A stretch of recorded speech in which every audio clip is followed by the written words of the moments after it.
everyone and welcome to my channel. This is the third vlog. बहुत ज़्यादा रूटीनिस्टिक morning मेरी थी। मैं सुबह उठी, लाइट वाइट ऑन करके तुरंत मैंने फॉर्मेशंस खोले। I have also listed my affirmations here so that you can also use the same and believe me guys, affirmations and Hanuman Chalisa is a must. मतलब पूरे दिन में you feel energetic and this affirmations when you keep on repeating to yourself, तुम्हें लगता है कि हाँ something positive is happening and when you keep repeating this affirmations you become that as you say so you become.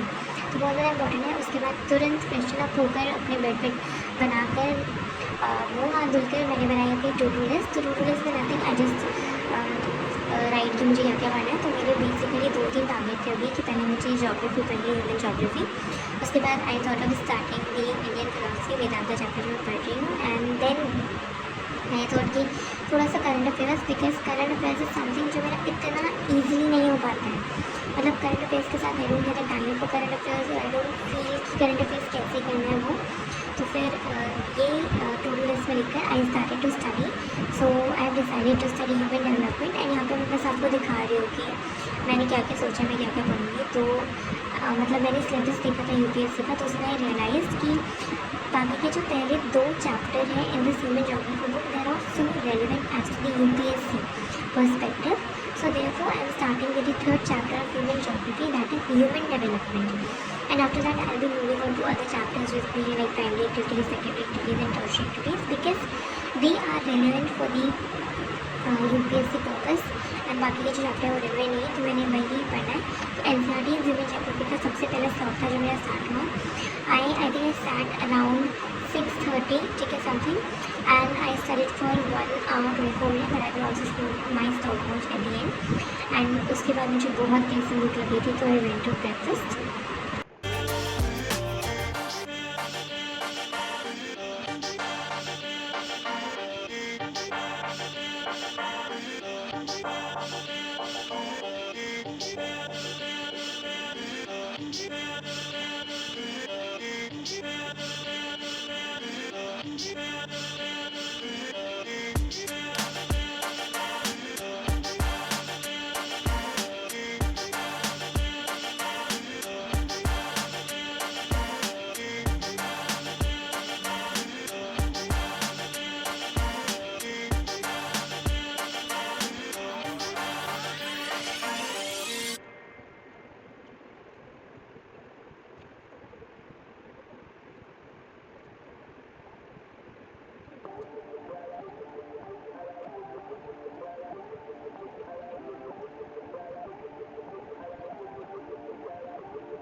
मैंने पूरा ये human geography वाला जो चैप्टर है वो कंप्लीट किया एंड उसके बाद I start solving the questions, जो भी मल्टीपल चॉइस क्वेश्चन एंड जो भी रिटन क्वेश्चन यहाँ पे गिवन थे बुक के एंड में, तो मैंने वो पढ़े and I was able to do that. मतलब ठीक है, अच्छे से पढ़ लिया, एक सेटिस्फैक्शन ज़रूर था।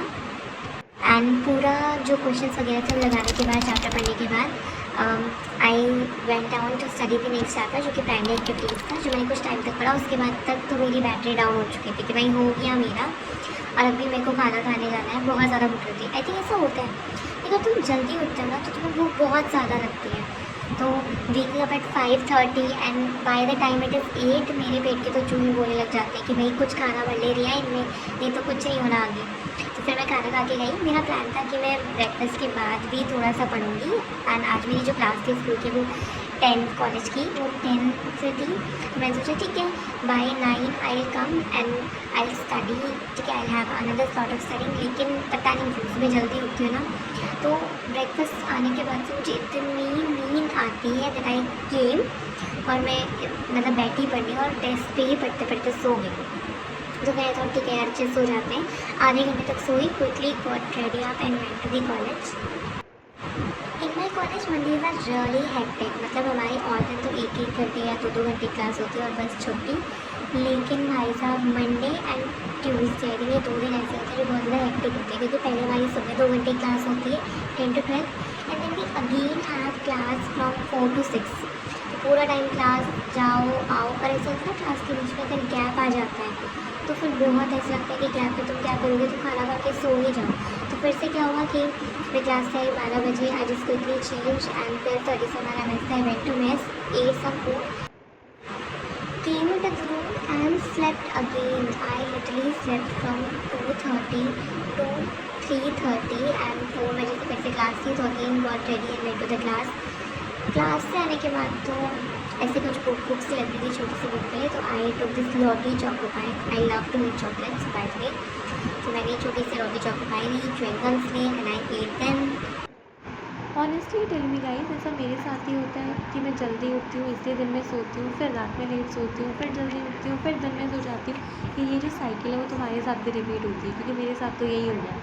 एंड कई बार क्या होता है, मैं दिन में इतना सो जाती हूँ कि मुझे रात में नींद नहीं आती, फिर रात में लेट नहीं आएगी, तो मैं सुबह जल्दी नहीं उठ पाती इसकी वजह से।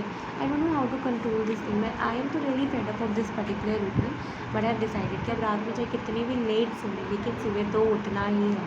बस I think ever since I started making this vlog, तो एक मोटिवेशन मुझे खुद से आ जाता है कि रिया उठना है, पढ़ना है, व्लॉग बनाना है, नहीं तो वो भी नहीं हो पाएगा।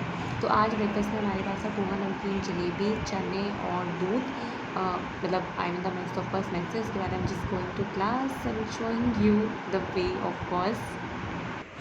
जब मैं पूरा फिल्म नहीं कर पाती, पर शाम की क्लास के बाद मैंने लॉटी चॉको पाई खाई थी एंड उसके बाद मैं रूम पे आई। रूम पे आने के बाद एकदम बिल्कुल बिस्तर पे लेट के थोड़ी देर फ़ोन चलाया, थोड़ी देर में एक्चुअली 1 घंटे मैंने पूरा फ़ोन चलाया था। उसके बाद मैंने सोचा कि ठीक है बहुत टाइम पास हो गया आज के लिए, let us start again.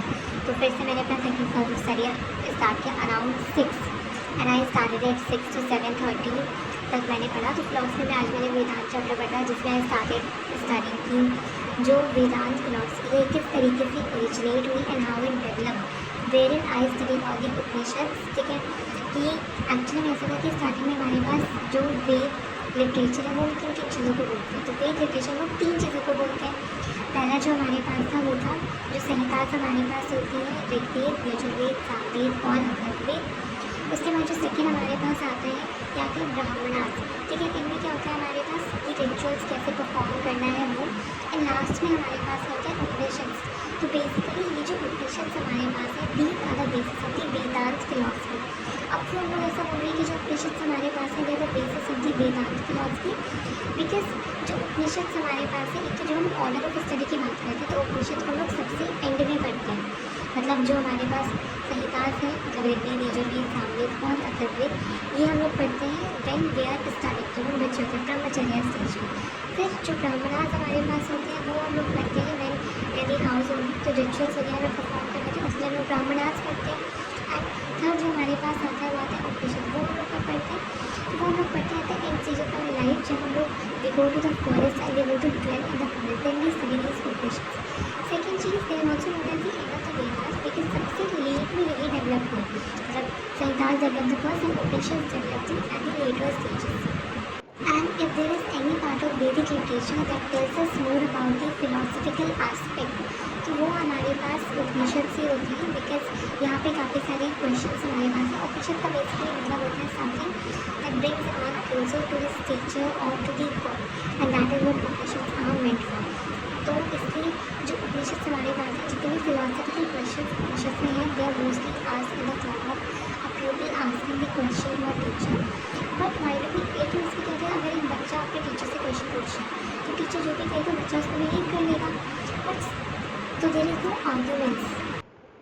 There is no arguments in the Upanishads, but then why do we believe in the authority of Upanishads? क्यों हम मानते हैं कि भाई Upanishads हमारे पास नहीं है? Because of the loftiness of the ideas that are presented in the Upanishads. Because whatever has been said in the Upanishad, it reveals a mysterious identity, and whatever has been said in the Upanishad, it has been in so convincing manner as if it is the only truth, and that is the reason why do we believe in the authority of the Upanishads, and we believe that they are the ultimate truth.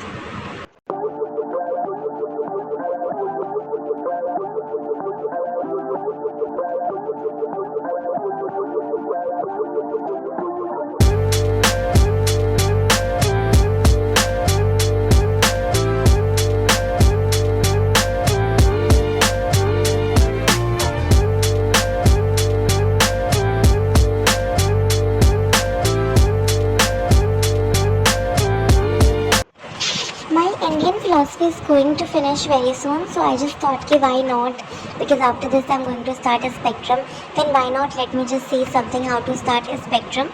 So for that I'm watching Manoj Jindal sir's video, and there are some key points that I noticed कि भाई first it is very important to look at the syllabus, then it is very important to have your own strategy.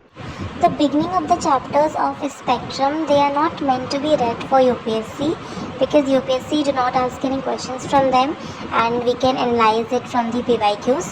So therefore there is no need to read those 1, 2, 3 chapters, and we can start from the 4th chapter directly. And then how should we start it? The spectrum is a very narrow book, so what we should do, if there is any keyword, we should write it on the sidelines, okay, so that next time when we are reading it, we can revise it. And after that, some entertainment time is also very important. I was Laughter Chefs. Thank you so much, guys. I'll see you in my next. Keep studying. Love you. Bye bye.